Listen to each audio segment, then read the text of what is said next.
I'm not here to fake it. This is real life, raw moments, and full vibes. From wild adventures to everyday chaos, FUMA Boy'Z is where energy meets authenticity. Hit subscribe, and let's live this out loud. Okay, everybody. I know everybody's going to start getting in here in a moment. I want to give a shout out to DCA Dave. Okay, let me just set the groundwork for today, everybody. This is FUMA Boy'Z here. We've got a special guest this weekend, or this today, which is Jay Elmer. Jay Elmer is also a FUMA boy. How's it going, Jay? Let's talk about everything. How's it going, man? Well, what's happening, man? How you been? Man, I can't complain. Let me do this. I'll put some music in the background for us, and then we'll start off. All right. I'm gonna put the chat on. So what I usually do is I'll put the chat on too, so you can see the chat coming across the screen. It'll be on the so forth. What's up, DCA Dave and Mo Zerps? So the way this is pretty cool, man, is we're streaming on 2 platforms, Jay. Oh, wow. And on YouTube at the same time, and it's all live. Usually I'll play some music, talk some crypto news, and so forth. But you're the special guest today. I will have some questions. They seem structured, but they're really not. But we can chop it into it. So everybody, let me introduce you to Jay Elmer. He also went to Fort King Military Academy. He's a good friend of mine for over 20 years, 30 years. What's going on, Jay? What's going on, man? Can you hear me okay? Can you hear me? Jason, can you hear me? Yeah, Tom's good. Okay. So how you doing, man? Talk, bro. What's up? Man, I'm doing good. I'm like, is he talking to me? I just... Shit, dude. So where are you about these days, man? What's the deal? Where are you at? Right now, I'm on the island of Cozumel. It's in the Caribbean. I'm just south of Cancun, a little rock called Cozumel. Isla de Cozumel. Oh shit, you living La Vida Loca out there, ain't you? I'm loving it. I love it. I do. All right, let's talk about your background. So, like myself, you went to Fort King. I did. So how did you get to Fort King? Give us the backstory, if you don't mind. Oh, holy hell! What a story. Y'all that never been to Fort Union have to understand that this is the single most feared school on the entire East Coast, maybe even the whole damn country. I don't know. But all I know is we all knew about it from Maine to Florida on the East Coast. We knew. It's the school that you do that again, damn it, I'm sending you to that school. And you knew what that school was. All right? So a buddy of mine, Jacques Panisse, who was there with Zeddy and I, who ended up being the CEO of the Shinola Watch Corporation, by the way. Jacques went. Then, and I come from a town of about 424 people. Hold on 1 second. Jacques Panisse is the CEO of Shinola? Yes, he was. And this is a great story. When you pull him up on Fox Business, he's sitting there pitching this new idea. And Jacques was thinking, God, I'm sorry, y'all, detour. This is what Zeddy and I do. Jacques is like, we're going to start this company called well, it didn't have a name. Because Detroit is a manufacturing town. You know, who says we just have to manufacture cars? Why can't we do bikes, leather goods, watches? And one of the guys at that meeting took his prospectus, his concept, slid it across the table back at Jacques and says, "You don't know shit about running a watch company." He goes, "No, we don't, but thank you for giving us our name.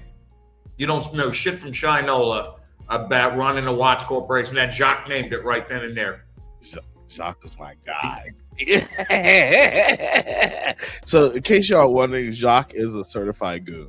Jacques, shout out from Lieutenant Williams. You're a certified goon. And he still has that laugh, like, when he laughs, it's contagious. It sounds like somebody's strangling a swan.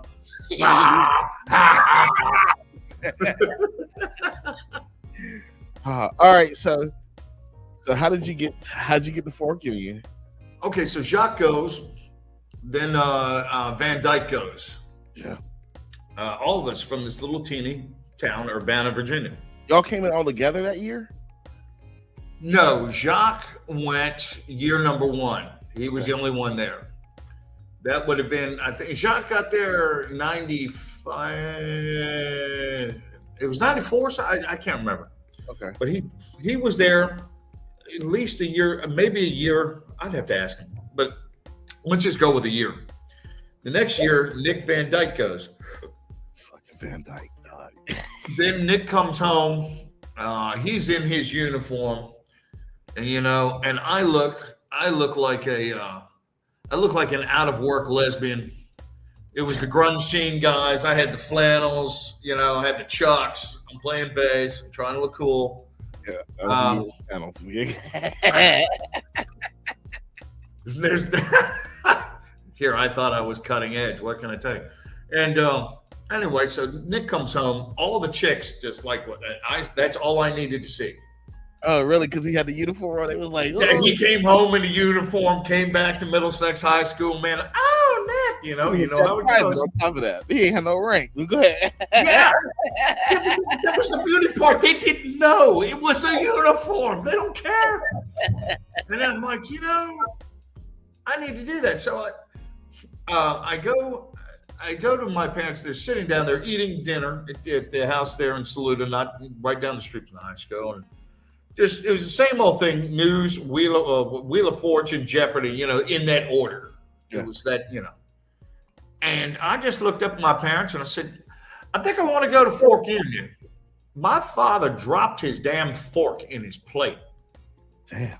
And he picks it back up, and my mom is just like, she's got like something caught in her throat. Like, what? I'm like, no, I really think I want to go to Fork Union. And she goes, why do you want to go? I said, well, I really don't see my life going anywhere here in Middlesex. And to be honest with you, I don't want to be another bum from Middlesex County. And my dad looked at my mom and said, Lucille, you call that damn school in the morning. And then that was it. Yeah, man. We were going, baby. Yeah. When I made my choice with Colonel Akers, it was my mom. Like, I wasn't doing that great. Man, I was screwing around. I wasn't getting in too much trouble. But when I did the tour, Colonel Akers was like, what you want to do? You want to go here? And I was like, yes, sir, I want to go here. He was like, all right, you want to play football? I was like, oh, yeah, I'll play football. He was like, you got to come 6 weeks early. I was like, nah, I'm not playing football. We're good, sir. We're good, but I want to go here. I got their second semester. What do you call that? Second term. Second term. Second term. Oh, that's the worst, bro. You get treated like crap on the second term. Dude, you want to hear the worst so I get to FUMA. This is, bro, I'm used to long hair, looking like Kurt Cobain, playing music, drinking with my buddies, doing stupid crap, on the weekends in Middlesex High School, right? Then I get to Fork Union. I'm like, okay, party's over, bro. Over. The next day, I knew that Jacques and Nick were over there in Memorial. I walk across the grass. Guess who? The first damn cadet that I met. I get this guy just coming right up into my face like this. What are you doing? Why are you walking on the grass? I said, I'm sorry. What's your name? I'm Elmer. And I see his name tag, Sarto.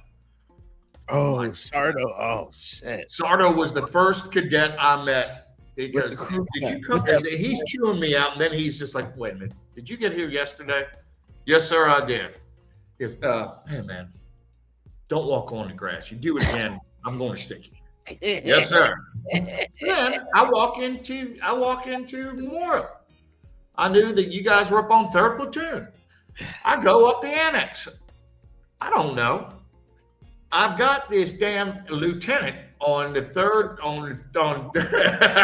3rd Platoon. What are you doing? I'm going to see. No, why are you walking in the middle on my annex?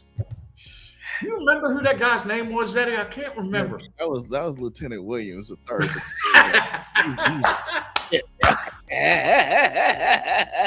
Welcome to Fork Union, son.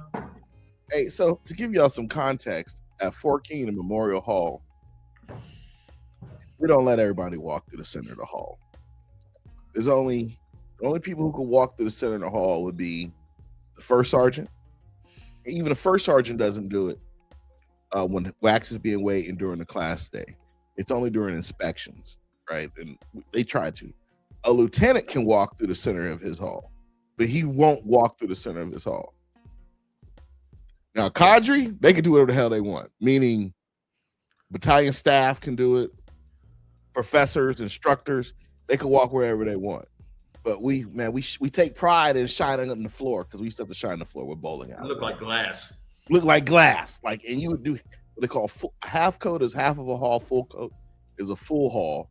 And sometimes you can get a giant full coat or two full coats if the two companies are side by side. So a full coat would be waxing my entire hall, and a half coat is waxing half of my hall. And we would shine them, man. You shine it, you do it with bowling alley waxing, and you put carpet buffers put carpet on the bottom of your shoes, and you walk and buff it up. It's prison, y'all. And Jason got caught walking through the center of the hall. I didn't know what the hell he was doing. I remember that of all times, though, because you were with some other guys. It wasn't only Van Dyke and Penny. You were with a couple other guys from your company. I remember walking in the hall that morning by myself. I think I can't remember, but the day progressively got worse. Remember that sequence of events we were talking about? So I go home and I'm like, man, I'm at to go home. I go back to First Platoon Alpha. Oh, and you was an A company, so I definitely didn't like you. Dalton was my company commander. Catalina was the XO. I remember Dalton and Catalina.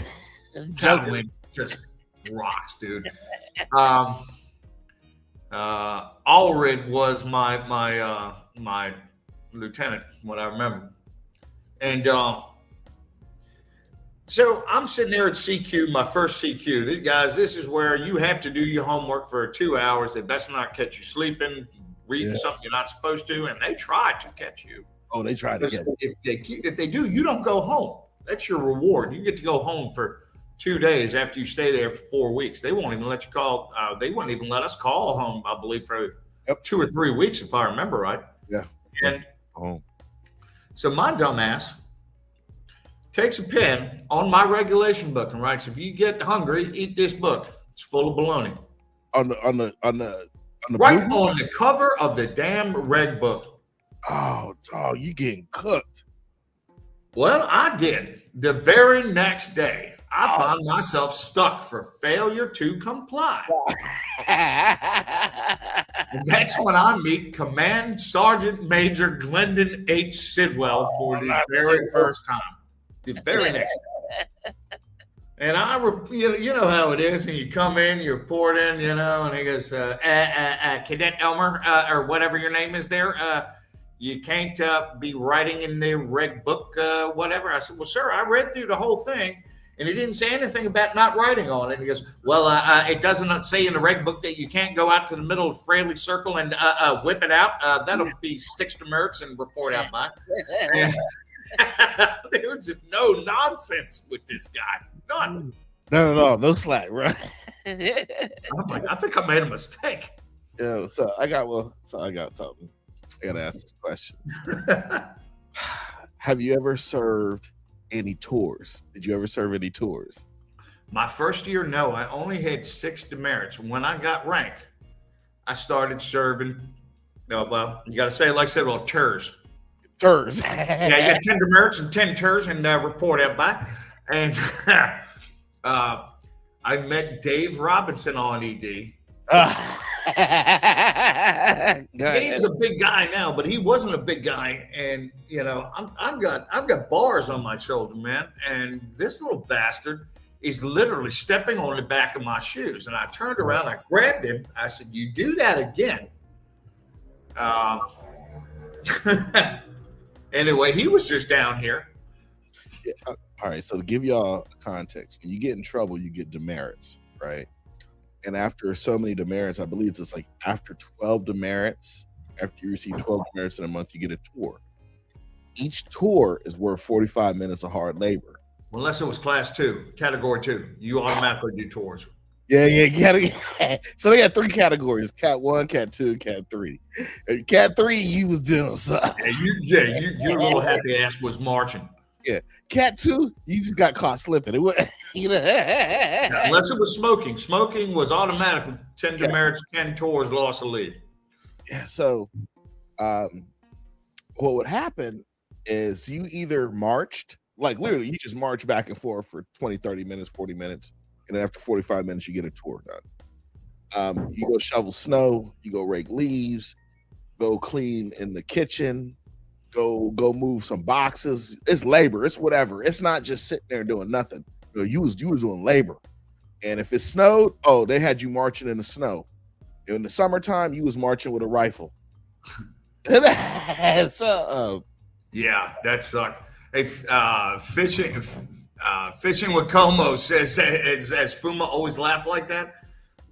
As you know, at FUMA, Lieutenant Williams did not laugh. Didn't laugh, yo. I swear to God, he was scary as hell. Yeah, man. Like a demon with rank. Man, coming to stick you and make you march infinity tours forever until your soul just dies. So you gotta realize, man, they put me in the ghetto, man. Like Echo Company was the ghetto. So Echo was the ghetto. Yeah, we had air conditioning on our side. Yeah, we didn't have air conditioner. If you wanted air, you open up the window and open up your door, and then air would flow through your room. Or you put a box fan in the window, and that would increase it. But here I was, man, I didn't even weigh 100 pounds when I got there. And they put me in with, I felt they was criminals. They were just football players. I had a whole bunch of PG football players, a whole bunch of everybody, some brainiacs, some muscle guys, and I felt like that was a tough environment, man, because Echo Company people love to fight. At military school in my hall, people love to fight. And while I was at my first year, they love to fight. So you're going to fight, whether you wanted to or not. You were going to fight. So you ready for some tours? That's the way it was. Yeah, and then on top of that, you got to go fight, and then you better go to class. And you better get an Union ended up being Dana White before Dana White was Dana White, because it was. I'm telling you, somebody would have made a great Dana White. And then we used to have company wars when were you there? Oh, so in '95 we had company wars and we all got in trouble, man. It got snowed in, right? Yeah, the blizzard of '95. I was there. Yeah. I kept there October of '95. And then we were having a snowball wars between the companies and fights and stuff, and everybody got in trouble. yeah, I got chewed up for that one. Oh man, but yeah, Fork Union, it was cool, man. Everybody said like, man, that sounds scary. Nah, man. It was somebody asked, is it good to send your kid there? Absolutely. Yeah, I think absolutely. It will alter that kid's trajectory in life. That's the best way I can explain it, and it's a lot more than. Look, you learn attention to detail. You learn accountability. And you learn that your happy ass will be at this place at this particular time, dressed as such in this uniform, or else there will be consequences. And it helps you. The stuff you learn there is going to help you in the next phases of life. It's the building blocks. It's the foundation. Yeah. Just like when we're building a house, the foundation sucks, the rest of it falls. Yeah, that's true. All right, so we'll get into the crypto stuff in a minute. So, Jason, what have you been doing for the past, let's say, 20 years or so? 20 years? Well, it's been colorful. To say the least. I mean, hell, man, I've been every damn thing from a beach attendant, lifeguard on Longboat Key, to musician, to a guy that flips burgers, to a guy that sold securities, to a guy that owned. Hold on, you got your Series 7? Yeah, the Series 7, 63, 65, and at one point I was the 24, and I had a Florida 215. Damn! So you was flipping stocks like it was nothing. Dude, it was 2000. It wasn't flipping anything. Everything we said was wrong. Everything we said was wrong. I remember that meltdown, boy. And you got Greenspan coming out on CNN or CNBC every day, cutting a point, quarter point. It didn't help. Shit, that's back when you had, like, I believe the Qs were in the 20s. Back the QQQs were in the 20s back then. And we're on the phones, smiling and dialing, just selling the paper, dude. And you met Nevin, my buddy, that when we were rookie brokers, we're in there in the pits. And if you guys have ever seen the movie Boiler Room, yes, that's exactly what it was like, except we are pitching real stocks and all that stuff that they do. The slamming of the drawers, the getting up onto the desk, the standing on top of the desk with the phone so you can actually hear what the hell the other person has to say. And all those, like, I'll pass, I don't think the only people making money passing are professional quarterbacks, and I don't see any numbers on your back. But this ICGE, this is going to, and you take the phone like this. I don't care what you're saying. I'm just, oh, man. Y'all, if y'all met Nevin, you could see him doing that. You could see him and Jason like da da da. Because when y'all get together, that energy is crazy. And then when I hang out with y'all, it gets crazier for me. That's why I'm like, man, I think if I hung out with you and Nevin back then, man, I'd have heart attack. We got in trouble. Ask Nevin about the night of the living bar coasters. We got in a lot of trouble that night in Sarasota. Oh my God. All right. Nevin, go ahead. So you sold stocks. And then what did you do after that? Okay, so fast forward a couple of years. There was definitely jobs in between, but getting to where everything started coming together for me would definitely be when I went out and I opened up this a construction company. Oh. And I grew up on a construction site.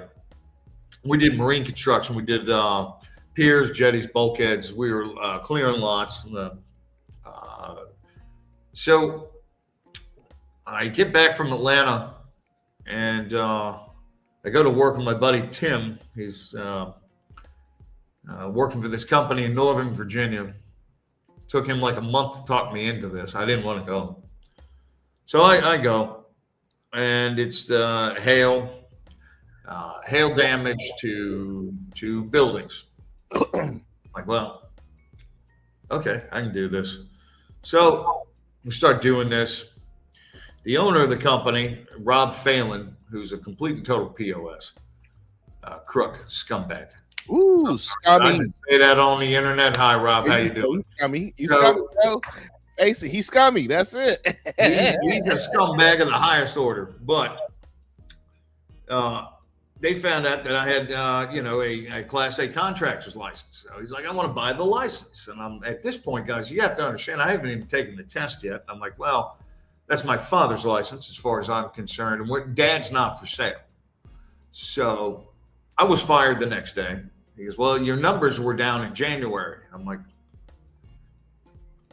it's July 30th, man. I did over $250,000 last week alone. Well, I mean, if you still want to sell me the license, man, at that point, I walked out and I'm like, you son of a bitch. All right, excuse me. Why I'm gonna watch the language. Buy the license? He fired you because you. Well, this woman comes out. She says, "We got the check." Debbie Warnicky was her name. We got the check from State Farm. And I'm like, Ms. Warnicky, I'm just closing out my deals here. I'm going to go back to Florida. And then it was like, hey, dummy, you have a Class A general contractor's license at your disposal. I'm like, can I see that paperwork from State Farm, please? Hell yeah, I can do this in 2 weeks. And I'm thinking to myself, okay, we're going to do a couple of these. And instead of going back to Florida with a couple $100, I might actually have a couple grand. 1 turned into 4, 4 turned into 10, 10 turned into 50, 50 turned into 100 jobs. Then, I get this call from a guy named Jim Lessig from Mulehide Manufacturing. Mulehide is the third largest, what was at the time when I retired from this in 2022. They were the third largest low slope, meaning flat roof material manufacturer in the world. And they said, hey man, your name keeps coming up. I'm like, okay, cool. What's up? And I'm like, well, we have this job in South Carolina we want you to take a look at. I said, man, I really appreciate that. I really do. But I'm, at this point, I'm only licensed in the state of Virginia, and I really have no desire to go out of state. He goes, well, the size of the roof is 500,000 square feet. I said, I'll be there in 2 days, sir. Hey, you guys hear that? When it comes to the paper, it's like, hold on, I really don't want to do that. Then you hear the size, you think about it. I'll be there in a couple weeks. We get there, I'm like, holy shit. Then you've got, you have to understand, you're talking about a rectangle that is 1,200 feet long by 500 feet wide. And it had damage from a microburst, which allowed a ton of water to get in there. And Mulehide had estimated that there was 10 million gallons of water trapped between 2 layers of roofing on a 2.5-inch solid tongue and groove cedar deck. Project impossible. So we get the right people involved. We get it done. The remediation on that job alone, just getting the water out, was 8.4. Ooh, nasty. Millions. So then I'm like, all right, other calls started coming in. And I'm like, well, instead of taking one test, I'll just take the NASCLA, which allowed me to be licensed in 16 states in the U.S. Virgin Islands. So then we started doing business from Virginia down to Florida, over to Louisiana, and in the state of Ohio simultaneously. That went on for a couple of years. I was flying back from Ohio. I had a connection in Charlotte. That was the second time that month. They had forgotten my damn pilots in the connecting flight. Yeah. I had to stay there at the airport, not happy. And I don't mess with America no more, bro, because of Charlotte, bro. Thank you. I stopped. I was like, I was trying to be patriotic. I'm like, I'm gonna fly American. Now I'm like, shit, it's not Delta. I don't want to hear it. I'm not going. And it was, my ex. It was about. I finally got home. It was about 8 a.m. And you've been to the old house there in Urbana. We had to spread up down the water. I grabbed one of those chairs, Eddie. Hold on. Let me tell you what he's getting ready to do, y'all.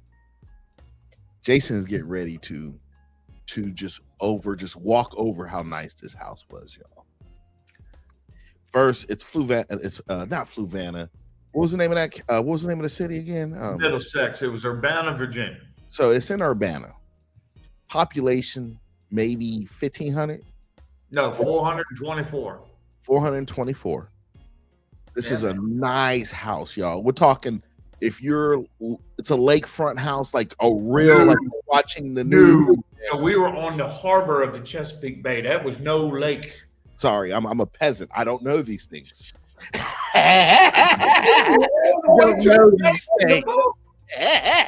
not a lake, y'all. Don't listen to him. It's not a lake.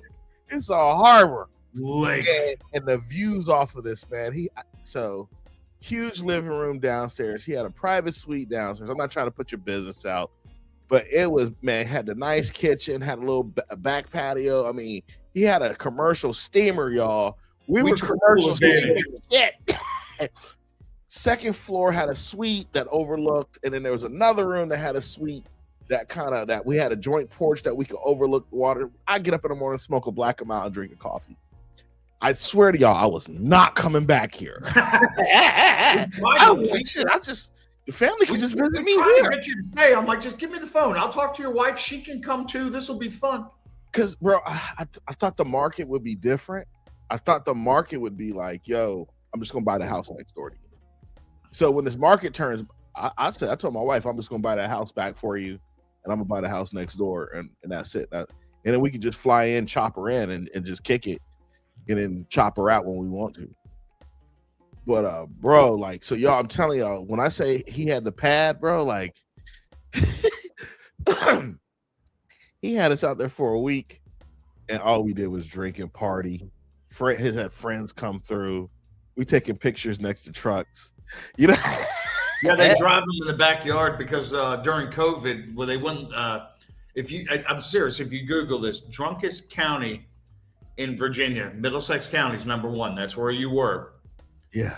So they wouldn't let us drink because of COVID. I'm like, the hell with you assholes. Excuse me. The hell with you people. I'm going to build a bar right here on the back deck. We had 70 feet. So we did. We hung a TV.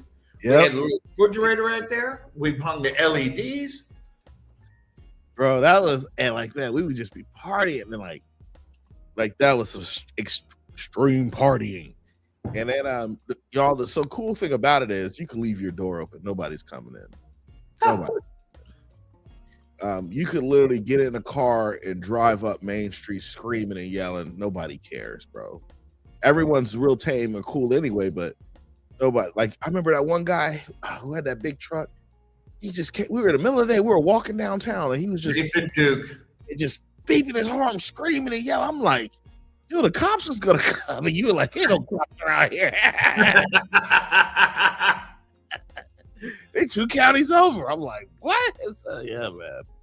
Yeah, no, that's where Nick, that's where Van Dyke, Jock, and myself allegedly grew up. Man, yeah, that was freedom. Okay, so you did construction, and then commercial construction, and then where did you progress? Hold on, let me back up. Okay, now we're gonna get into the crypto. So Jason had invited me out to the crib for homecoming. Was that 2000 and what? 22, 3? I believe the first one I went to was in 16. It was 16. And that's when Chom was there. Yeah. And Chom was still in charge. Yeah. We were just getting unruly. Oh, we were getting wrecked at that bar. And all I had to hear was, Elmer, I'll just snap you, sir. And you know what? It's funny. We went to this homecoming, and we all just ended up meeting up at a bar. We had met some other place, but we had to the bar. Oh, it was on. And we were getting, and you know what I remember? Rothwell was sitting there with his family. And I remember I looked over at him. I was like, because me and his father did not get along. Me and that dude's dad did not get along. You remember Colonel Rothwell? Cork Union or? Yeah, Cork Union. So you remember Colonel Rothwell? He was stealing that money and got caught. You never heard about that guy? Oh, man. So they had brought this guy in. His name was, I think it was Colonel Rothwell. His son was a day student. Me and his son was cool, but me and his dad was my first advisor. And we used to get into it. So he was like, I don't want you to be in my advisory group. I was like, I don't care. You know, what you gonna do? Send me to military school? So I ended up getting Matthew Dolan after that. And me and Captain Dolan was, man, me and him got along. I spoke to him a couple years ago. But, yeah, I never had Dolan, but every time, you know, I don't know what it is. Every time he knows who I am. Yeah. And he was never my teacher. He's like, hey, Elmer, how you doing? Hey, how are you? Man. Billingsley's the same way. Yeah. Back then, I needed a person like Captain Dolan in my life who was just like, low-key, relaxed, family man, you know, just real calm with it. Cause I was like, I was angry. I was fucking angry all the time. Angry. I had issues, bro. Like, I had real issues back then. I had a lot of. I dare you to walk across Lieutenant Williams' annex back in 1995. You want to see anger? Hey, I felt like now I look back, it was like Pinky from that Friday when he had the gun. I dare you! I dare you! Say it again! Say it again! God. Yo, we had a good time though, y'all. It's good. If somebody was asking earlier, I think it was SoFlo. Dude, I'm telling you, yeah, get your kid there. Yeah, man. Get your kid there. It's worth every damn penny of it. And it'll change that kid's life. Yeah. So hold on, I gotta ask the magic question. How'd you get into crypto? Oh, oh God, it's kind of funny. So I go to this reunion for Fork Union Military Academy. I get banged up with all the buddies, all the guys that used to yell at me. I wonder who they could have been. And so Zeddy comes by the house and he's doing what is it with crypto? I'm like, yeah. I kind of heard about this, I'm tinkering with it. He's like, let me tell you, once Zeddy laid it out, once you see it, you can't unsee it. Can't unsee it. You can't unsee it. And he does the best job, in my opinion, of connecting, because it can get complicated. It's convoluted sometimes, but Zeddy connects the dots like so. And then it just aligns like this. And like, those son of a bitches are going to do this to that. Okay. What year was this? Hold on. Tell them the year this was. This was in 17, 18. That's what we're talking about. Yeah. In the middle of Jabroni's Bar and Grill on the back of my house. That's what we called it. So in 17 and 18, I had read so much. And so one of my skill sets that I learned through corporations is how to read their documentation, right? And see what they're omitting, because they omit a lot of stuff on purpose. And with some things they omit, you have to go look at another document to figure out that's the key, because they have to write documentation for internal personnel. And sometimes they don't want that to get flipped on the outside and someone on the outside see it. So they write it a specific way, and there's another document that'll pair with it. I started putting the dots together, and then I start looking for frameworks. I start looking for all this stuff, and I'm like, oh. So that's when I presented to him. You're the only person I've ever written everything out by hand for.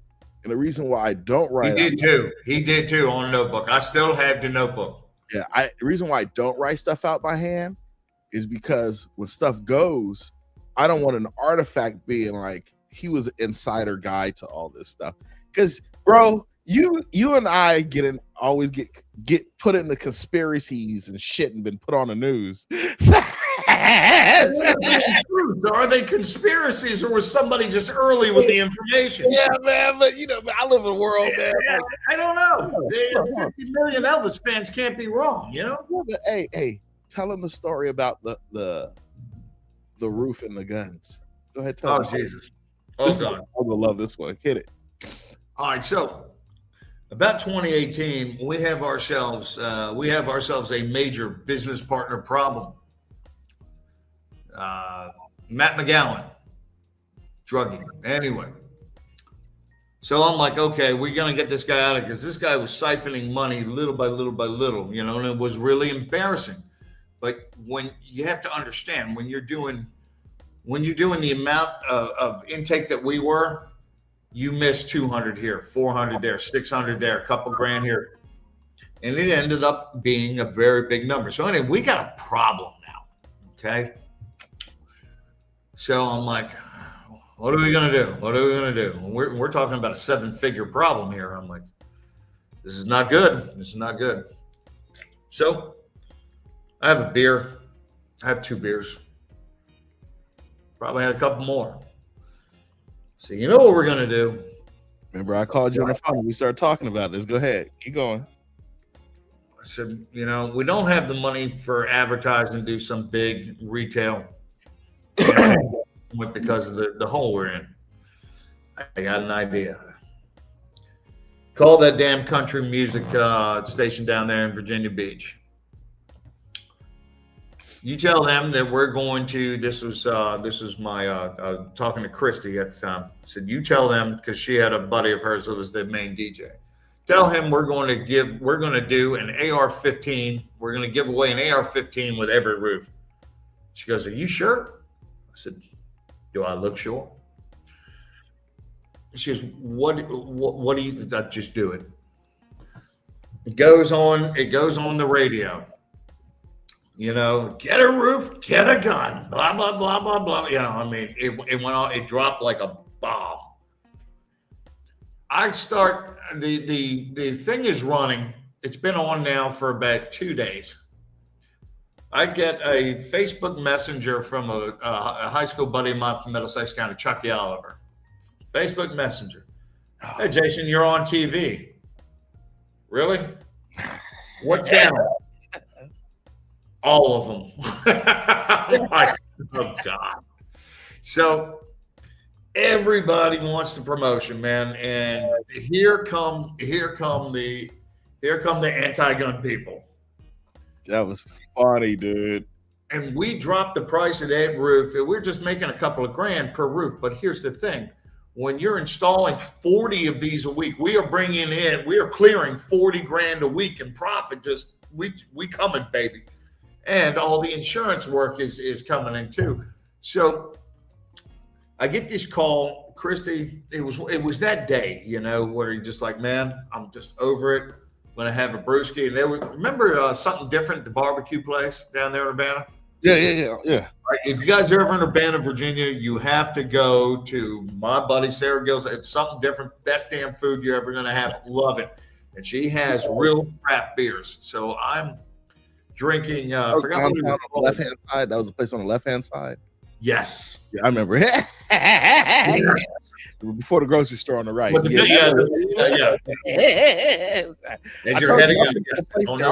I told you I am going to get a house there on that harbor. Thank you for culturalizing me on that harbor. Don't call it a lake. The natives might get upset. But anyway, there was this grapefruit IPA craft beer that I like. I like beer. Man, I had about 3 of these, and these are like 7.2 a piece or something like that. Phone rings. Dude, Yeti, this guy it's from London. Yeah, London. I hate the English accent on top of that. Keep going. Like, we want to talk to you about why you want to put guns in the hands of the children. I'm with the appointed press here in London. I'm like, my man, we would never dream about putting an AR-15 into the hands of a child. Maybe a 22, but that would be, what I forgot how he said it. My readers would like to know why. And I'm like, well, due to a smaller nature of the child's hands, we thought that fully automatic machine pistols like Uzis would be a much more viable option for a child. You wanker! And I'm like, F you! And I got Christy jumping across the desk, give me the phone. I'm like, what are they going to do? Not let me roof in London?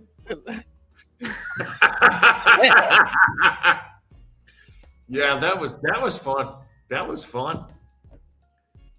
I tell you, man, we were everywhere. You can Google Virginia Roofing Company gives away AR-15. Yeah. That was beautiful, bro.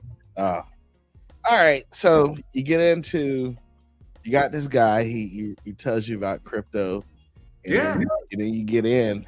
And how do you feel about it so far?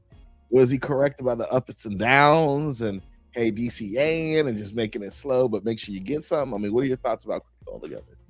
Dude, my only regret that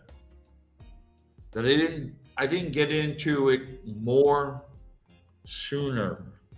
Yeah. And I started really, really, really buying XRP. It was in the 189, 191 area. This would have been 22 or so, something, 23, whatever. Yeah. Right before. I had told you way before. I told you. Right? Yes, you did. It was at 45 cents. Yes, you did. And I bought it, and then I'm like, and then I started talking to Zeddy more, and then more of the dots are getting connected, and I'm like, okay, it was like that. Then I saw it, and then I couldn't unsee it. So we really started buying it. It was 10,000 over here, 20,000 over there, another 5,000 over here. Just started buying it. And I wrote it.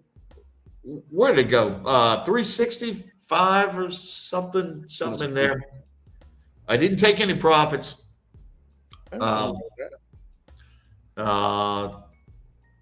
Because I'm of the opinion, being that there is a limited supply. I think you're going to wake up one day and it's going to be like that scene from National Lampoon's Vacation where Griswold gets there and John Candy's like, sorry, folks, the park's closed. The moose outside here told you. You ain't going to get it. Yeah. Right now, what I'm seeing, I see a bunch of inflows. I don't see any outflows. I see a mass exodus off of the exchanges. And there is only so much, and every time they report it, well, guys, that's you're not reporting the available float. There is a certain amount of XRP that's going to be lost forever. Somebody lost the keys to their wallet. Somebody bought somebody croaked. It's just sitting there. It's gone. It is gone forever. And it's about to get real. I mean, a lot of y'all, most people never even heard of the DTCC. No, I'm not gonna lie to you. Until I got into crypto, I didn't even know who that was. I was licensed and we barely knew who the hell they were. Okay, and because it's just not something you talk about a lot. We obviously knew who they were, but nobody cared. It was just like, oh. But when you're talking tokenization of the U.S. bond market, which is I believe the last time between 55 and 58 trillion dollars just in the U.S. bond market. You're talking about what Paul Atkins is coming out and saying we want 24.5 for right now, trading for the SEC. Eventually, we want to go 24/7. The quadrillions that's in there, add the DTC, the RWA.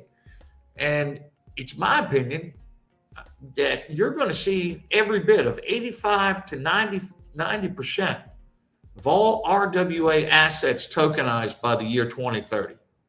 You heard it first right here. Hey, so everybody, I want you to realize this.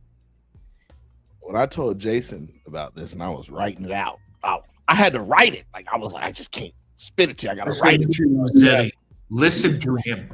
I was like, I got a piece of this puzzle, Jay. I think there's more. So I'm going to write it and give it to you because I know you know the stocks and all how that goes. I just know I'm like a monkey with a hand grenade over here. Like, I got something. I don't know what I got, but here, take a look. You're a tiger by the tail is what you have. I just know I got to keep buying it and things will be all right by 2030 something. I know it's going to come, you know, like. No, I believe, man. The writing's on the wall. The writing's on the wall. And back then, it was less on the wall. You had to go on. You telling me? Yeah, you're like once this lawsuit, and Zeddy called it back in 2018. I'm telling you, Jason, this lawsuit's about to do this number here, and once that goes, this thing is going to go. Well, he was right. Yeah, and the reason why I knew that was I read the lawsuit because I was with Spartan at the time, so I was reading contracts, and I had to learn a lot of government frameworks and laws. So I started reading that lawsuit. Was it? No, this was after. This is the next company. I was like, oh, this is crap, bro. Like I deal with the lawyers. I deal with all these people. There's no fraud in this allegation. This is just crap. And I was like, this is a shakedown. Yeah, that's what it was. Why you can. Gensler went after them like a man possessed. And I wonder why. I'm sure it had nothing to do with Senator Warren and all of her banking buddies, donors, whatever. Yeah, they was trying to preemptively hit this thing with a missile. Yeah, and because they were scared of it. Jamie Dimon is scared of XRP. I'm going to tell you what's going to happen. But it may not happen during this presidency. After the Clarity Act's been passed, what if Ripple was smart? What they would do is say, "Hey, we want a full-scale investigation on why we were investigating, why these allegations, and we want to subpoena Elizabeth Warren, Gary Gensler's emails, and we want to subpoena their private devices as well, right? And then to get the subpoena for the private device, all you have to do is get an email that shows, or go into their email box of the government and show where they forward or have received emails from that private address, and then you can ask for a subpoena on that. Now, they don't have to take the subpoena. They can go use a FISA warrant. That's right. And go get it on the back end and not tell the public, and then soup their ass up. You see what I'm saying? And then all they got to do is, once they get those, and then they catch an email from a bank that's going to them, because banks shouldn't be communicating to these people in any way. Exactly. Or a lobbying group that has some specific language. Boom, they can come back and hit them. And hit them. Mess around and catch a treason charge over this type of stuff now. But I mean, when you look at everything that's going on with Japan, the reverse carry trade, guys, gals, anybody in my earshot, this thing is a powder keg waiting to explode. And right now, the only thing holding it back, the conversation isn't anymore, should we explore tokenization? Tokenization is here. It's how do we do this proficiently? Since I got into crypto, just over the past 2 years or so alone, that conversation is a complete and total different conversation than what the conversations we're having back then. It's like, yeah, this is kind of a joke. It's a scam, says Jamie Dimon. Now, what are you doing, Jamie? Well, Jamie's out there pushing crypto assets, just like Morgan Stanley, just like Bank of America, Ripple Partner. I mean, so also with Jason, what this does, this lets get a consolidation of systems going on. So meaning, if you have old networking systems, or let's say router switches, those stay in place, but servers and applications, this is a perfect way to do an application upgrade, because all we're doing is moving data on chain. Does that make sense? Sure. So with that being said, you can move data on chain, have cloud storage with it, and then you can start getting rid of data centers, old servers, all this other stuff, and consolidating the system types that maintain this. So if you can get all these things lined on a new system, man, your CapEx goes away and all this turns to OpEx. So it makes sense to try to do it this way, and it's faster. It's faster.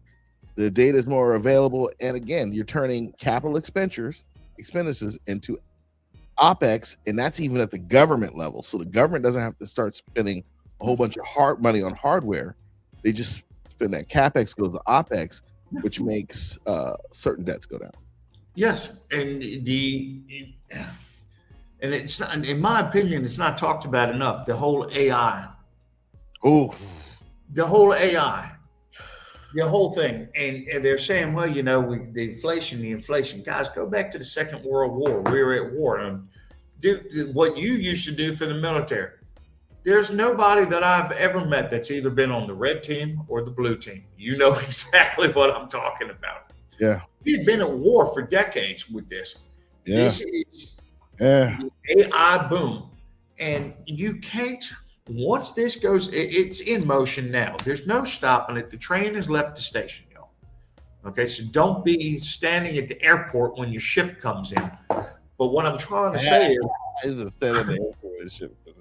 what I'm saying is the massive amount of money that's going to be generated by this. I mean, hell, just yesterday or so, what you got one man, Elon Musk, who's worth more than the country of Canada.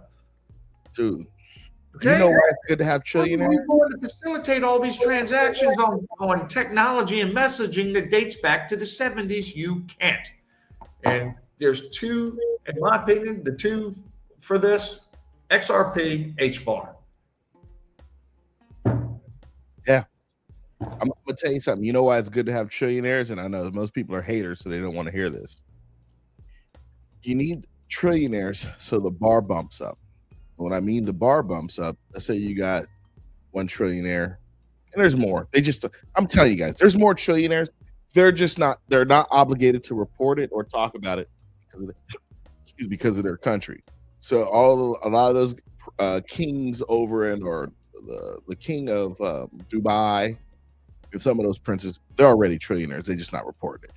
Vladimir Putin, he's a trillionaire. He just ain't reporting it. Right? This the head guy at Qatar, he's a trillionaire. He's just not reporting it. What you're witnessing is a reportable trillionaire.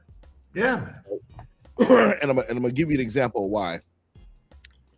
If you are the king of a kingdom, who gives the value to the land? Who says what land is what value? Okay. The king, right? So by default, the king can say this grain of rice or this grain of sand is worth $1 trillion. So there it is, right? It's an asset. But anyway, fast forward. But you need trillionaires, because once you get your trillionaire class, that's open. People know. A lot of millionaires will bump up to billionaires to create a new class because of investing or whatever they're doing. Thousandaires can go to millionaires. And sometimes a thousandaire can bump past $1 million and go to billion. So you're creating a new social class at the top, a financial and a social class at the top. And then you create another one of billionaires and then millionaires. Now, we all know these thousandaires is about to be a wrap. It's about to be pure separation. So either you have... Yeah, you're either going up or down. Yeah. Yeah. You ain't moving sideways like the market is right now. You know? I think... And the thing, you know what's crazy about it? We all talk about staking, right? We talk about, oh, you can stake it there. They're going to give you more for locking it up. Staking is the new savings account. Yeah. So, and you can get more off of staking than you would with your regular fiat account. Sure. And people aren't easy. Most people aren't connecting the dots. The tokenization of gold.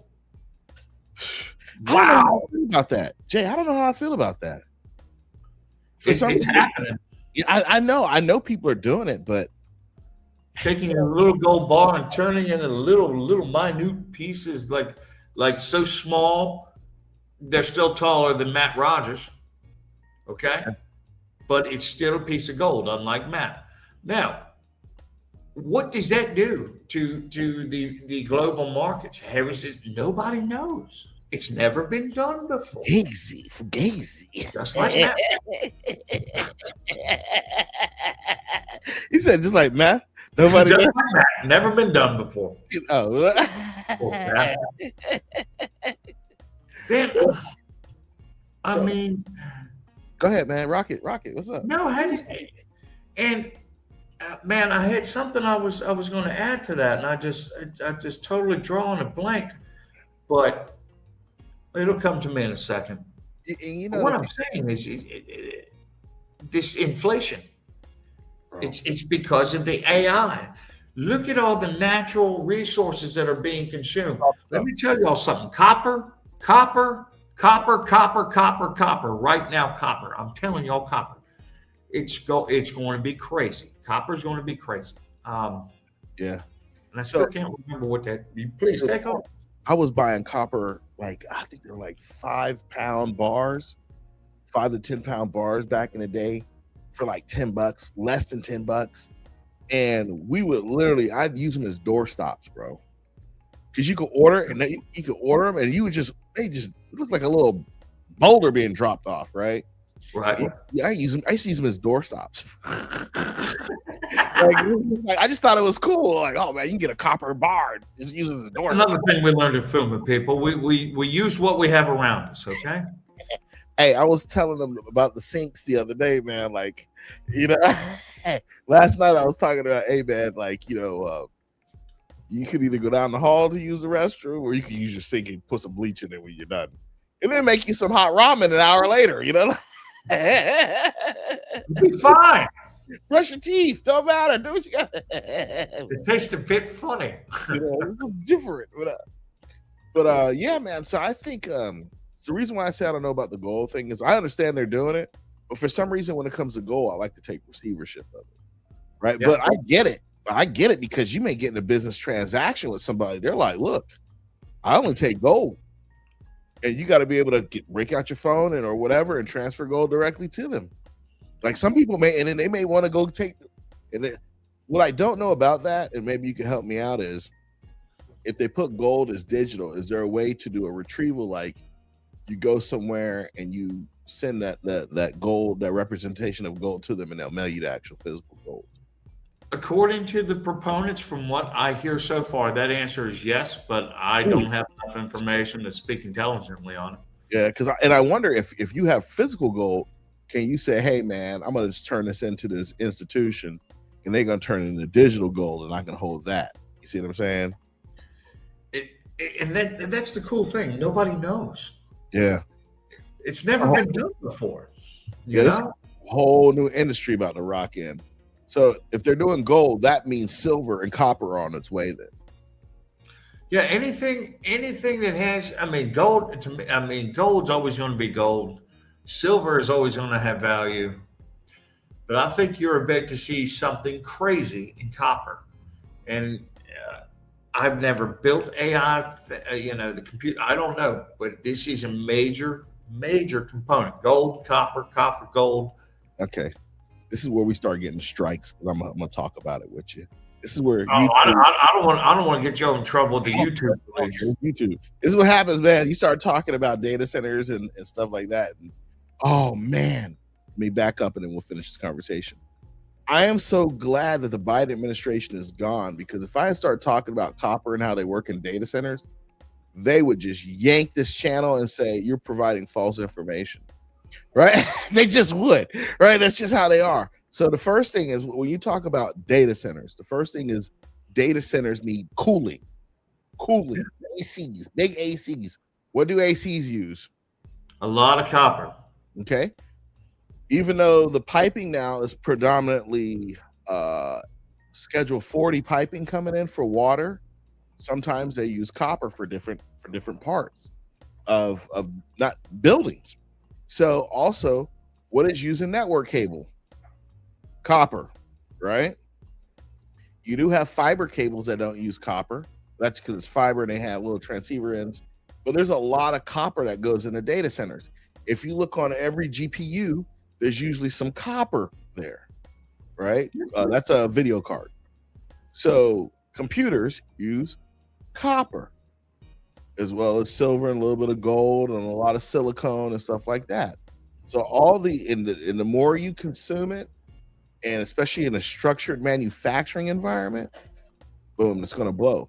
Now I'm going to tell you where you can get some money, Jason. Whoever is putting together the components for these different data centers, whether it be computers, walls, or whatever, you know how in the manufacturing process they have leftover parts or something that doesn't fit that needs to be recycled or needs to be thrown away? Yep. Whoever can get that free stuff, whether it be the extra piping, the extra this and that, and who could turn it into a recycling plant, or who can recycle and put it back out there. Yeah. Whoever can and pick it up as a service and be a real butthole and charge them. Right. Supply and demand. I have it. What's your dream? Yeah. Here you go. But and these centers are going to be huge, and the amount of power that is going to be required. And I'm gonna tell you something else that's gonna hurt people's feelings. A lot of these data centers are gonna be lights out operations. So meaning this, let's say you're a data center engineer, which means you rack and stack. You're going to be running an AI data center, but it's not going to be like a traditional data center. So it's going to be huge, probably a lights out operation. Once it's built, they turn the lights out and it runs, and you are maintaining 4 or 5 data centers in a tri-state area. That's not that many jobs for everybody. Nope. Been back to that 1,000 area. You either going this way or you going that way. Yeah, so I think it's now the other question. Capitalize on the XRP and the H bar and any other coin that you like that actually has utility. Because everything else, excuse my language, is duck shit in the wind. Now, I'm gonna tell you something. I'm gonna give y'all a play. I'm gonna give you a play, Jay. They're building these AI data centers, right? What network switches are going in them? If you can find out what network switches and routers are going in them, that's the companies you can buy stock in, because they automatically gonna have free money coming in. Wow. I see, not being from that world, I wouldn't even thought about that. But the minute it just flew, it's like, yeah, it's like you think like, duh, And, yeah, something has to, yeah, exactly. and if you get a data center built in your area, quit your job and go sell boots. Put them in a truck, go sell boots on the side of the road next to where they work at. What kind of boots? Work boots. People building data centers need work boots and screwdrivers and wrenches. You got to make sure they're OSHA compliant. And Coronas. At the end of the day. This video brought to you in part by. And there's some other things you could do, but it may not be legal. But anyway. Yeah, no, not on my job site, but I've retired. I thought about at one time, man, maybe I should just buy a food truck and follow crews around. Like, hey, what's y'all going to next?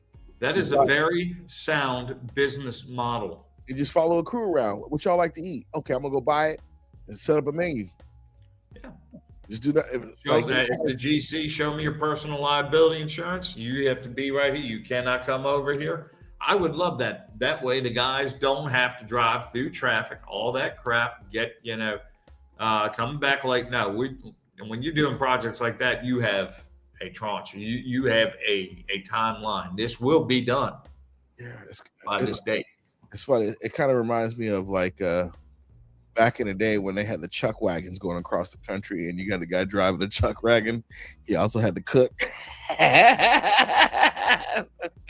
Prehistoric roach coach, you know?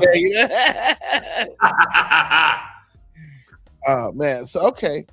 So, all right. So the data centers, but so, man, it's just the crypto thing too. Is I knew it was going to get into AI, but I didn't think it was going to get like this. It's fueling everything. And what are the two coins that are best suited for that? It's going to be an explosion. There's no other way to explain it. This whole thing is moving so much faster than when the internet came out. The internet gained steam very quickly. This is making that look like a damn nursery rhyme. Okay. Yeah. It's like a speed bag versus a punching bag, comparing the two. Yeah. And it's going to be in everything. Every damn thing. Yeah, and it's so smooth. I think what's so smooth is how a lot of stuff came out in stages. So stage one is we've had cell phones for a long time, right? So you got your cell phone, then Apple came out with the iPhone, and then you had the Google Droids. So we're all used to having this, right? Now we're used to having a whole bunch of apps. So we're used to like going to the store. Oh, the app is called this, and then they made it simpler. Like, hey, you don't even have to know the app. Hey, I'm gonna text you the app, and you'll get it, and then you'll have to go to the Google store and get it. I'm just texting you this link, and you'll get it, right? So that's how you spread new wallets and different stuff like that, and new technology. Is not only did you advertise it for them to download and do it, you got friends who have it, and they're sharing it with you. Like, hey, man, let me show you this app, man. This is the app you need to do this and this and this.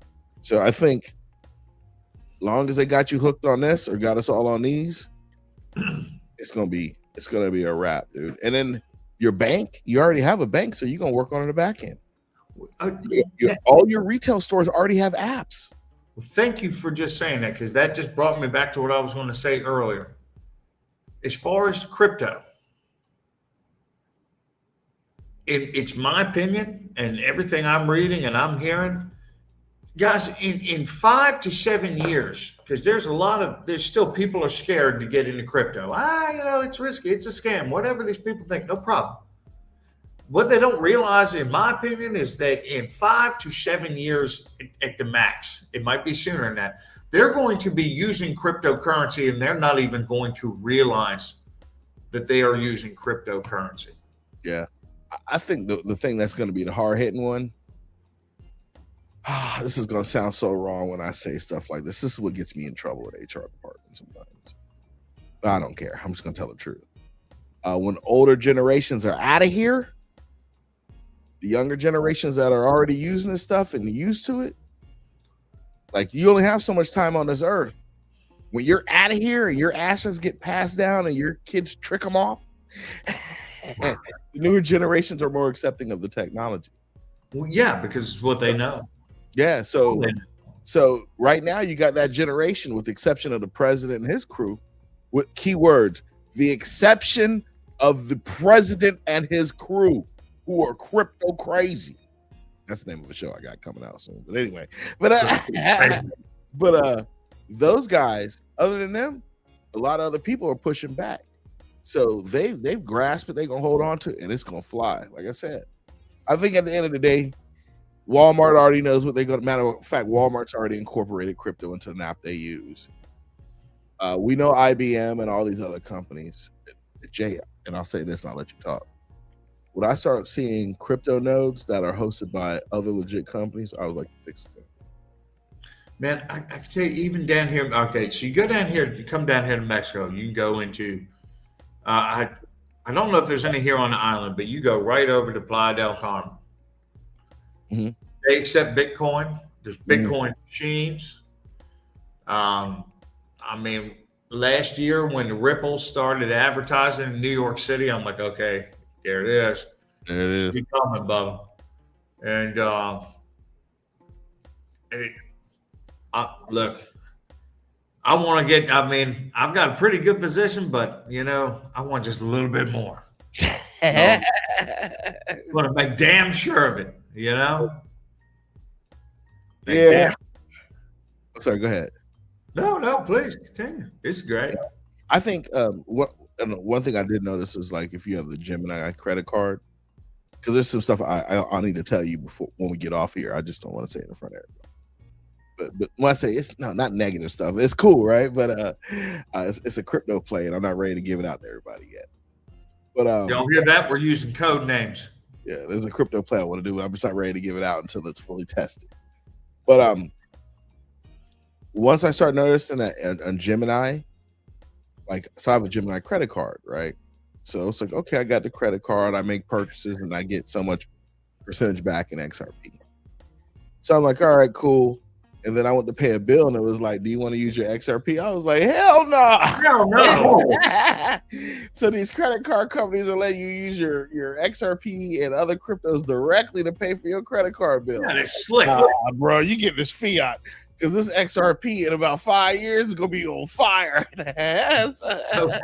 SoFlo says we all want a little more. You damn right we do. Yeah, man, I think we deserve it. That's my vote. Yeah, and here's the thing too, and we talk about this all the time. This is the first time the common man's been able to get ahead of the millionaires and billionaires, and this is the first time the millionaires and billionaires aren't moving hard on it, because they're like, well, hold on, I have a thought process. I just think the millionaires and billionaires of today, they're extremely smart people. I think they're really smart. They tend to be. In their particular space, right? Right. So if, like, I'm a cybersecurity infrastructure guy, I'm extremely smart in that. Bank finance, not so much, but I do know how to make some money and stack it. I know what to buy, right? But that's like, if it was like a video game, that'd be like, you get the stats. My stats will probably be low in that area. But I think at the end of the day, because they haven't been advised on to move certain ways, because some people just need advice all the time, right? In an area they're not really sure about, because they haven't been advised to move this, a majority have not moved on to it. And the reason why they have not moved on to it is because their advisor cannot legally tell them to. Thank you. So once their advisor legally tells them to, it's gonna be nasty, dog. Exactly. And what's holding that up? Clarity. And then the whole thing. And then you had Morgan Stanley. Well, 4% of your portfolio, they just did this not too long ago. 4% of your portfolio should be allocated to crypto. Now, that's 17%. Excuse me, just a couple of months ago. I'm talking just a couple of months ago, 4%, 17%. That is not a nominal increase. That is considerable. Yeah. from a guy that was in that industry. Oh, well, we're telling you 4%. You know what? Scratch that, 17%. Yeah, they see the numbers. It's 300. That's over 300% more than what I just told you a month ago. What's crazy too is I've had a couple financial advisors call me like, "Hey, we need to talk to you," and blah blah blah. I'm like, "All right, what's up, man?" And they're like, I'm like, "What's the best you've gotten your customer?" I think I've gotten a customer 11%. I was like, "You lying? It was no, you can't get about 11%. The max you could probably get a customer for a year is probably 7 on a good day, if that, right?" During this taking time with stock, I'm like, bro, I can get 7% in 3 minutes. Yeah. SRP was up 13% today at one point. If I was hard trading, I would just slap it in, wait till it go up 15% or 5%, sell it all, wait till it go back down, that whatever percentage that was, let it go down another 10%, buy, sit there and wait, it go back up 3 days later, sell it again. We could just knock this in the head and just keep doing it, but I'm lazy, so it just sits there. That's why I like staking, man. So I want the derivatives to get tokenized. You damn right. That's what we're talking about. And thank you for saying that. So, look, when you're talking about the DTCC, and you're talking about this kind of money, we're not talking about millions. That's not the starting number. The starting number is not billions. The starting number is not trillions. We are starting at quadrillions, and that number should be mind-blowing to everybody. Jay, wow. You know what else we're not talking about? What's that? Other countries putting their derivatives and assets on chain. Yeah, look at the Central Bank of Europe. They're all in. Look at SBI. Look at Japan. Everybody, India. I mean, they're all the BRICS nations. I mean, everybody's in this thing. Even Russia. I think this is what I truly believe. If you're in now and you're holding over 10,000 XRP, in 20 years, you'll be a billionaire. I think you'll be a billionaire in 10 years. If you can wait, if you got that, if you can wait, like throwing a cryptocurrency chastity belt. I know it's going to be a 3-digit coin here. At least by 2028, it might be a 4-digit coin. I have no idea. It's going to be a 5-digit coin. The damn thing was designed to be a 5-digit coin when it was made, and this might tick some people off. But in my opinion, now that I got into it, and I've still got a lot to learn, y'all. But when I look at Bitcoin, then I look at XRP, and then I see, well, the same engineers that engineered Bitcoin are the same ones that engineered XRP. Was Bitcoin the prototype? Yeah, a lot of people in the cryptocurrency community, we call BT. I didn't make this up. Somebody told me, they're like, "Yo, Bitcoin is the actual beta test coin." That's good damn beta testing. I tell you that much. It's a beta test. I was like, huh? I was actually told that at XRP convention, like BTC actually stands for beta test coin. People think I'm nuts too. I'm calling it right now. In the next 10 years, maybe sooner, HBAR is going to be a 4-digit coin. I see it. So Jay, it's funny you even say that. HBAR is a monster. It's a monster. Yeah, I'm writing some stuff down because I got to talk to you offline about some stuff I've been finding, and I was told, like, hey man, don't talk about that online because you are seeing a pattern with certain things. But we'll talk. We'll go hard. Okay. I'm just trying to figure out how I can keep it clean. So what I've noticed, and I'll say it like this: there are some blockchains who have some tokens that the people who created the blockchain under white paper are under pseudonyms, right? Like a pseudonym, like a name. Sure. And then I noticed the writing style for those papers looks similar to other things I've seen. And it seems that those particular blockchains released at a great price, pumped real high, and they've come back down to a medium price that's better than any other coin. And then I'm like, well, where did the initial liquidity come from? where did the initial use cases come from? Because once you have a person that comes up with a pseudonym and they're this coin, or they're the Bitcoin, and the corporate guys start, okay, I like that, let me hire this or get this, and they start doing that. When you start to see other entities come out with pseudonyms and it pumps similarly, at a later stage, there's someone else backing that, or there's groups backing that, right? So now, more likely, yeah, very powerful ones. Yeah. So now my goal now is to. I'm picking up what you're putting down. I have to say this the right way. Yes, you did. So now my goal is to look for blockchains that were written by a person or group that has a pseudonym, see where the release date at, and look at the white paper on it and cross-reference the white papers. Because if I can cross-reference 3 to 4 white papers, excluding the Bitcoin paper, I can figure out some stuff off of that, and then figure out, is it going to go up? Is it going to go down? Or once I figure out that baseline and what the use case is, I can see what corporation is coming next using that baseline. Does that make sense? Like a tell in poker. Because if you can the fork union, this is what it also teaches you: attention to details. And I had this one job for about 6 years where somebody really big got in my face and said, it's these small details that will keep you alive, Private. So once you figure out, like, oh, okay, this is the written one, this is for us to start it, people on board. We look at the analytics, we see how the software is. I have corporate A spun up, ready to go. Look at their white paper, which may be very similar.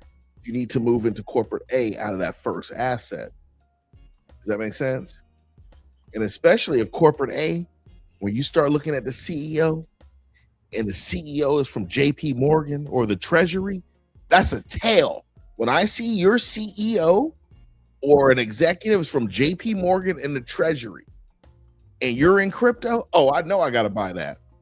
Mm-hmm. That's because you're not going to risk your reputation. No, they're not going to.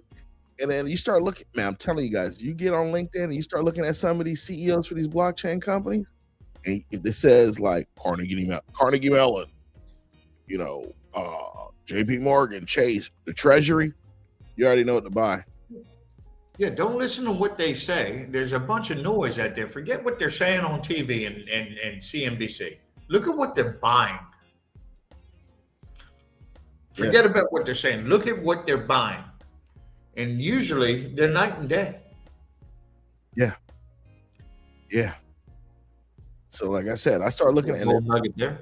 The other thing I start looking at too, I haven't looked at all of them, but the ones I have looked at, these coins with the pseudonym names, they have a low amount of coins available. And I'm like, huh. So you're trying to get to it automatically, get the test results automatically and see the adoption rates and all the analytical parts. So when you roll in the other stuff, because this is all beta test, when you roll in the other stuff, okay. That Con says, I love H-bar. DC's got DC's got the XRP, XLM, H-bar, Quant, XDC, ZBAC. Yeah, somebody's got to, somebody has to, somebody's got to do the, payroll. ZBAC, I think is going to be a good one, a really, really good one. So I admit I was at not this Las Vegas, the one before. Everybody was on ZBAC, and I was talking. This guy was like, "What do you think about ZBAC?" I said, "I got a little bit of. I don't have a lot." And I said, "I know it pumped." I said, "I don't think ZBAC is crap until they got ADP on their side." And he started laughing. I said, "A lot of people don't even know who ADP is." And I was like, "You know who it is?" And he was like, "Yeah, man." He was like, "Yeah." I'm like, "That's the biggest payroll company on the planet. If you got to deal with them or you doing something with them, that tells me what you're doing." And then this last year, they started working out API integration with ADP. I was like, it's a wrap. Because even if you capture 3% of that market, Yeah. right? Well, I hate to keep going back to my favorite crypto of all time. Just what happens if let's say, I don't think XRP is going to replace Swift. I think it was meant to be like steroids, an upgrade. I think. What if they just start handling 5, 7, 10% of the Swift, along with the derivatives, along with the DTC, along with a tokenized $58 trillion U.S. bond market. Fast forward to 2030, and you've got 85 to 90% of RWA assets tokenized. I mean, so where is your number there? I have no idea, but it's big. So let me tell you why Swift has to go away. And I'm gonna just ask you this: how many people you know writing in Cobalt right now? I have no idea. When was the Swift software code written? I have no idea. It's a while ago. It wasn't last year, right? I'm going to say 1970 something when it was. It probably hasn't been. Hasn't been upgraded very much since. So, okay, let me look at it. I mean, when I can fly $1 million from this side of the world to the other side of the world faster, it seems that Swift can transfer with all their intermediaries and everything. That's a problem. So Swift was released in 2014, right? Do you have any electronics in your house from 2014? No, not me. Okay. Maybe one or two. Swift became open source on December 3rd, 2015 under the Apache license. So it's written in Apache and allows developers to contribute its development and use it on platform beyond Apple's ecosystem with Linux. So it's using Apache. It's a little old and so forth. So all I'm getting at is you're going to get, it says Swift is highly general purpose programming language created. Swift is a high-level general purpose multi-paradigm compiled programming language created by Chris Latner in 2010 for Apple. I think this may be the wrong one. Give me a second. Swift currencies. What was Swift? Currency. I'm gonna have to look it up. Give me a second. I think I had the wrong one.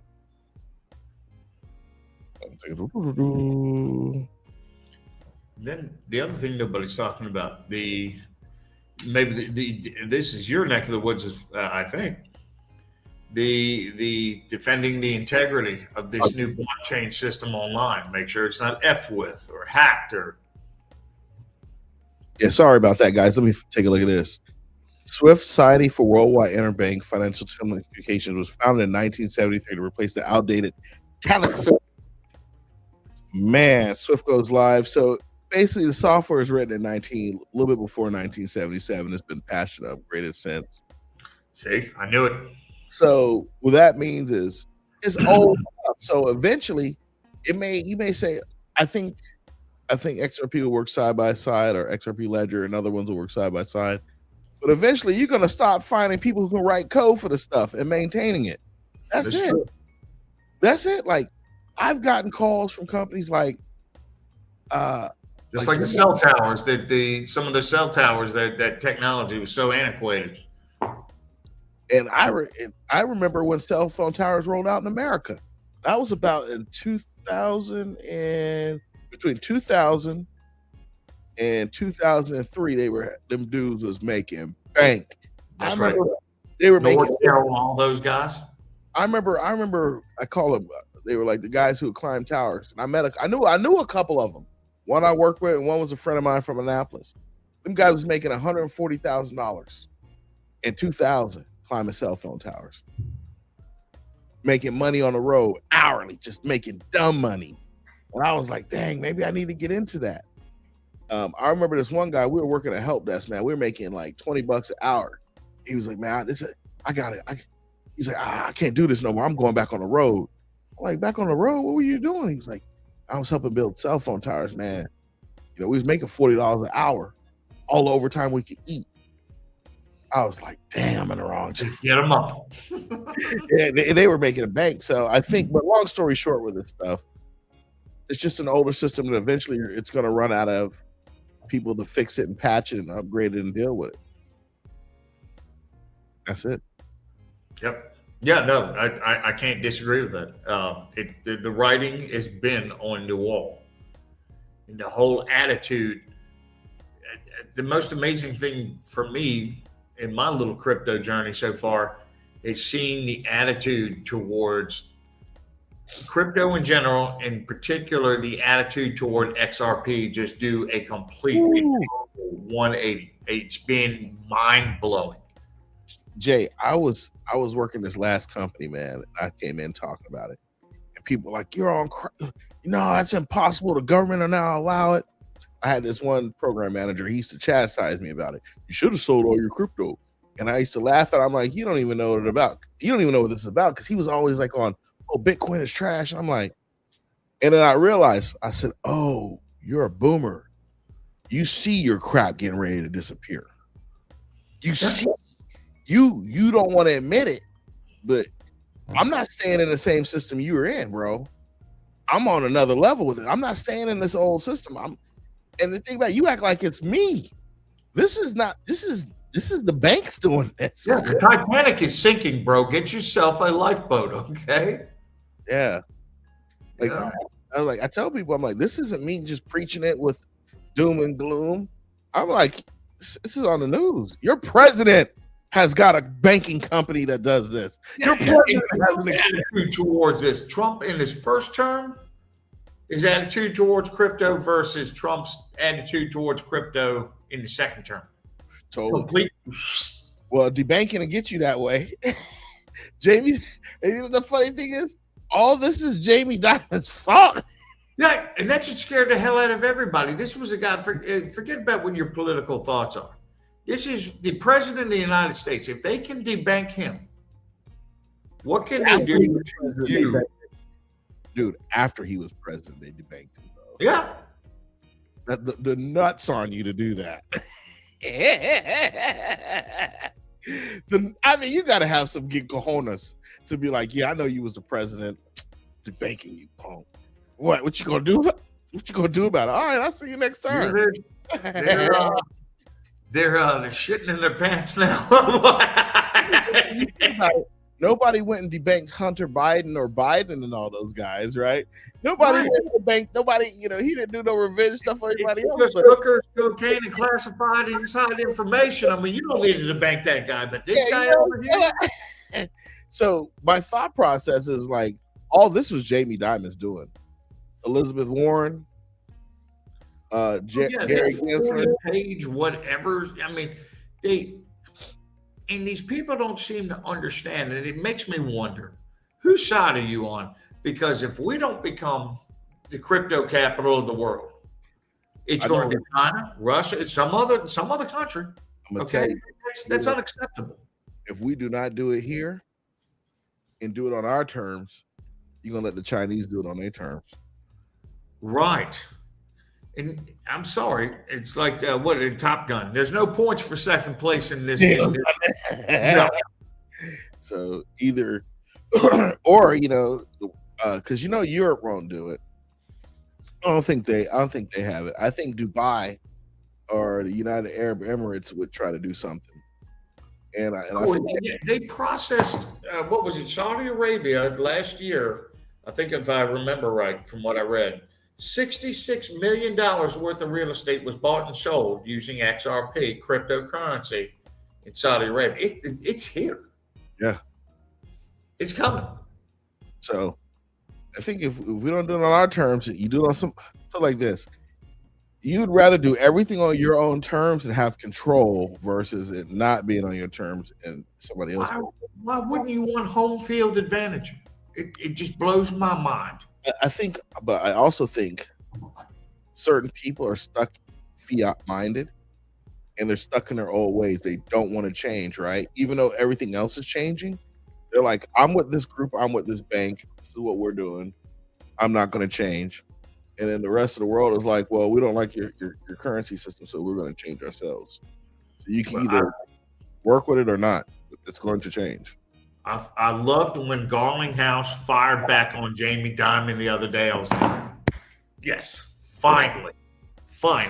So I tell you what, no matter what, as computers get faster, internet speeds get faster, banking has to get faster. Yeah. And once banking gets faster, supply chain will get faster. Because I think this is what's slowing supply chain down too. Because what is it? First in, first out for money. And then also, what is it called for delivery of goods and services, like to a Walmart? What do they use? It's a system where you're delivering goods. It's like you order it. You order the good based on what you sold. All that's got to speed up, but that can only speed up once you get the payments done first. Right. It's and again, getting back to the Swift, you're not going to do that on technology going back to the 70s and having upgrades. No, I'm sorry. It's like comparing Voyager 1 to the Hubble. All right.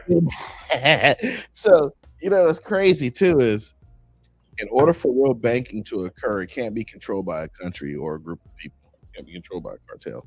Yeah, thank you for saying that. World Bank, look what they're doing with crypto. Oh my God. Yeah. Yo. Whew. You gotta have your retinas ready. Yeah, eyeballs are going to pop out of people's heads, and heads are going to. Hey. So, duck and cover. Some glasses like the Matrix, so nobody knows you have eyes. I think at the end of the day, man, this is coming whether people like it or not. Oh, dude, I'm telling you, and as much as everybody has been talking about it, I mean, you're still going to have people when this happens. I didn't say if. I said when it happens. There's going to be people looking around like a bald eagle that just found out his underage daughter got knocked up with. Yeah. Guys, hello, think, McFly, think, okay? All this reminds me of is when, oh man, remember when debit cards came out and people were getting mad at grocery stores because they wouldn't take checks? Like some grocery stores, like, oh, we ain't taking no checks. You better. I've had checks for 40 years. You better take my check. Like, nah. They're like, get a card. I mean, I'm old enough to remember you go into the grocery stores, and when somebody write a bad check, they would have like the wall of shame. Man,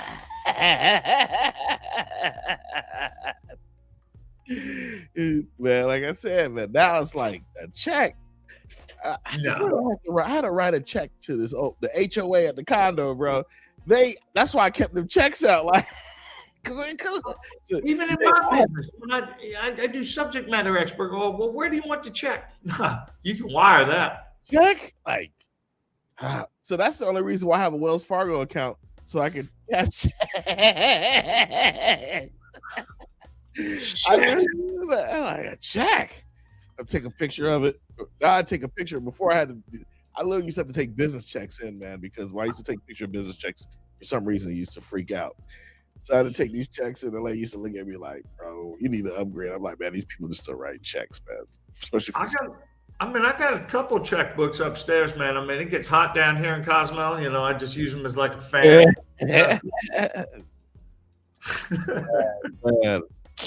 But yeah, I think at the end of the day, I know this is going to happen. It's going to happen on the back, and it's going to start. It's imminent. It's imminent. It's not. To me, the rocket ship is on the damn pad. We're about to see the countdown, and I think, and hoping, July 4th is going to be that day. It's come down. I'm hoping it's going to be that day because the man said, I want that signed by July 4th. Oh, speaking of the president, I need to give a shout out to Nerdy. If y'all follow Nerdy on Nerdy X, last night, Jason, this is wild.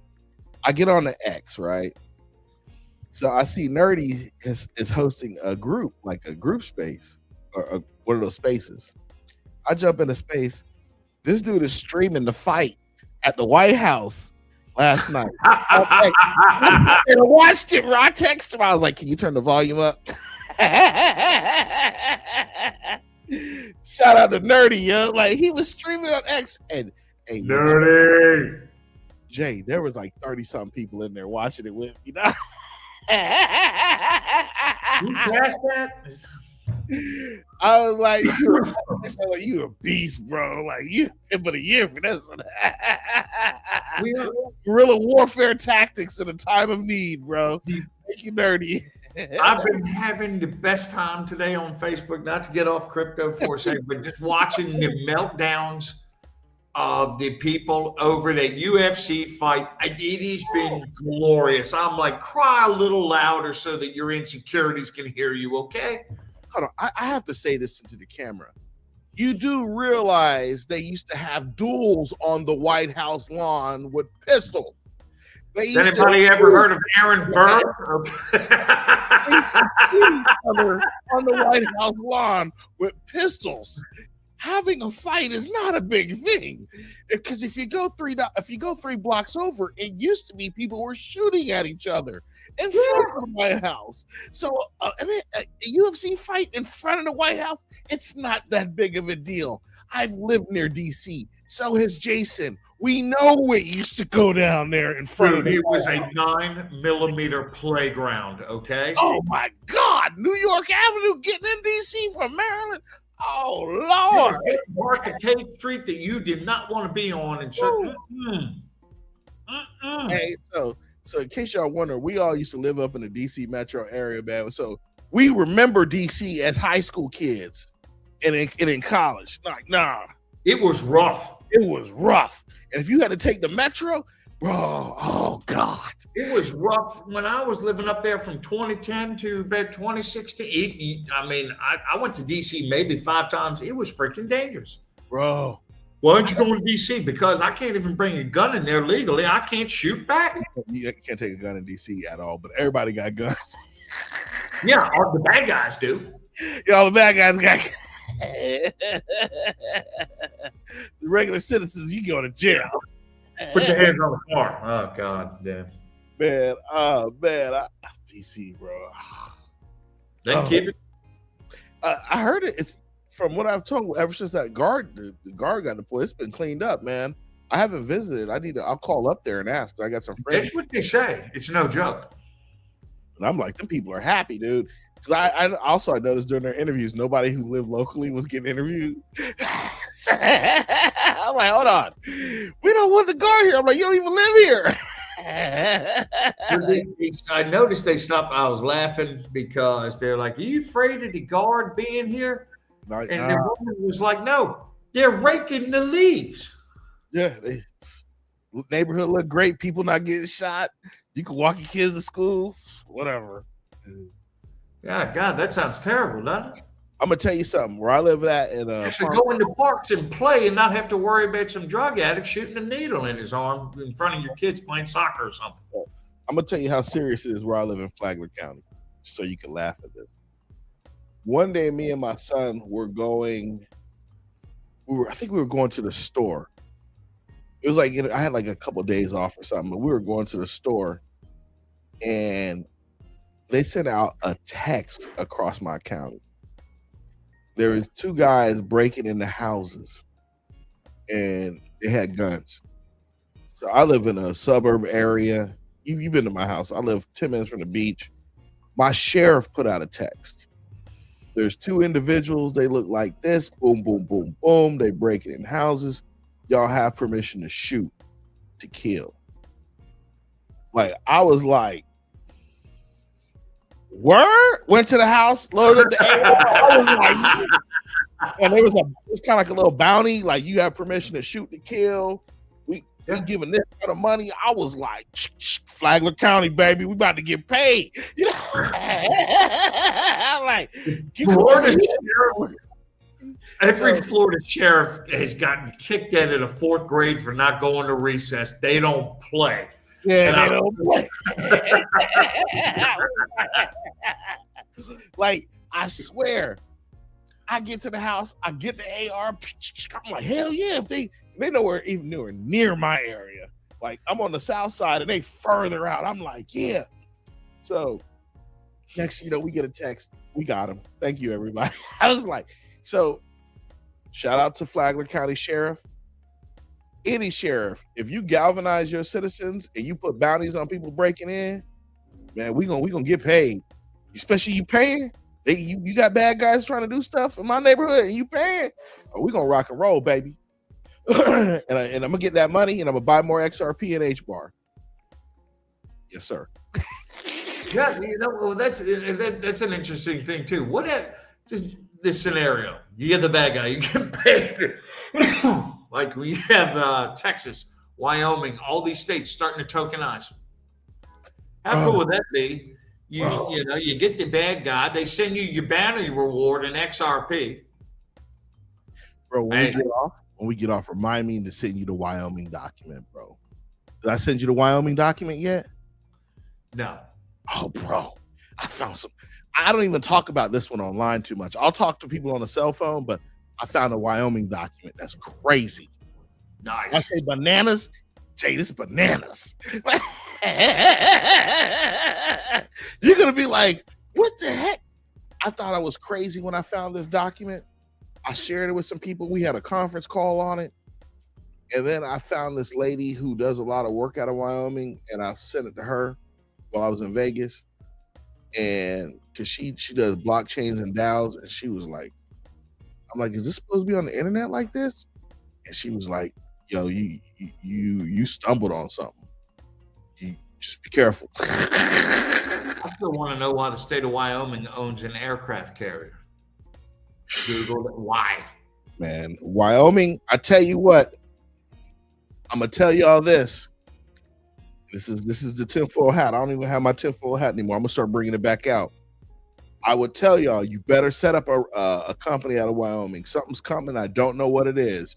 I'm telling y'all, there's something coming out of Wyoming, and I think you're only covered if you have a company or something in Wyoming, because the way they're doing stuff in Wyoming is like somebody knows ahead of time, and they're rolling it out there first. Right. If you're not in with them, whenever this thing happens goes, it's gonna be a problem. I'm telling y'all. Why is it Wyoming is the only one writing their laws the way it is for digital currencies and digital assets? They're either absolute financial geniuses or they know something, or maybe a little bit of both. And why isn't every other state doing it? That's a good question. And it's not like it's been like 5 months. This has been years they've been writing this stuff up. Why California on that level? Water in the reservoirs, so we're going to excuse California for a second. They got some other stuff they got to deal with first. Baby steps. They're going to take your crypto. But yeah, they want to come after the crypto. Yeah, California said, hey, if you leave it on the exchange, you don't touch it. It's ours. Take it. Hey, so, I mean, can you work hard high net worth individual out of your damn state? The thieves, man. Those people are a lot. There's a lot of thievery going on over there, man. And you know the thing is, this is the crazy part. They said it wasn't worth anything. Now you change your mind and you want to take it. It's not worth anything. Why would you take something that's not worth anything? Unless you know it's worth something and you're just trying to get it now. I think personally, they know there's a lot of dormant accounts on Coinbase and all these places that people, like you said, have passed on. Their kids, their wife, their spouse, whoever didn't know, whoever took care of their inheritance, didn't know they had it, didn't know they was in it because they were ostracized by the family. I think them people in California know that. And they like, man, shoot, we can go get that. We just say they did. And it's kind of like if, matter of fact, I got to go pick up some money from the county. But kind of like if you have some money with your county, if you don't pick it up after someone in town, they'll turn it over to the state. And then you got so much time to get it. So I literally got to go pick up a check from when I serve the eviction to a person. But yeah, man, like, and I'm saying that out loud. I'm like, dang, I got to go tomorrow and get that money because it's some good money too. So But I think Jay, I think they know there's accounts sitting on exchanges. Sure. Want to get, because think about this: California is straight West Coast. If you moved out of California and you went somewhere else and passed on, California, remember their thing is you a Californian until we say you not. So if you're gone or you passed on or whatever, or you moved out and you forgot about that account, California still has your name on record because you started the account using California. Yeah, I understand. Makes sense. So they're gonna seize it. They want to seize it. Which I think realistically exchanges should have a feature built into it where you have a cold storage wallet address, and after so many days of inactivity or so many months or years of inactivity, it dumps your coin to that wallet. Dumps your coin. I like that idea. And that's just so, because, man, you know how hard it is to get a Coinbase if you're not the original owner. Shoot, damn near impossible. You see how Caleb and Brown roll. I do. Yes. But Jay, we've rocked for 2 hours. Let's do this. You want to come on next week? Sure, I'll be happy to. Yeah. All right. So, well, let's do this. Let's close this down. Do you want to say some departing words? I'll give you the whole screen. I'll let you do the whole departing thing. Hey, man, you know what? Hey, guys, very happy to be here. Thank you very much, Debbie. Oh. Hey, hold on 1 second. Let me fix it. All right. I'll give you the whole screen. There you go. I just want to say thank you for everybody. Thank you very much, Zeddy and FUMA Boy'Z, for having me here tonight. I hope everybody got some value out of our conversation. And all I can say is just keep buying, hold. It's coming. It's imminent, baby. To the moon. All right, y'all. So tomorrow is Tuesday. We take Tuesday off, but we're gonna be rocking again Wednesday. We'll see when Jay want to come back. Jay. All right, man. I'll be happy to come back anytime. All right, I'm gonna close it down. I'm gonna give you a call on the cell phone, and we're gonna rock out for a minute, okay? All right, buddy. See you. Thank you. Thank you. Oh. Bye. Yo, you made it to the end, and that means you're officially part of the FUMA Boy'Z fam. Big thanks for watching. If you vibed with the video, smash that like button and share it on every platform you know. Twitter, IG, TikTok, even send it to your grandma. Every click helps us grow and keep bringing the... So until next time, stay real, stay curious, stay FUMA. Peace out.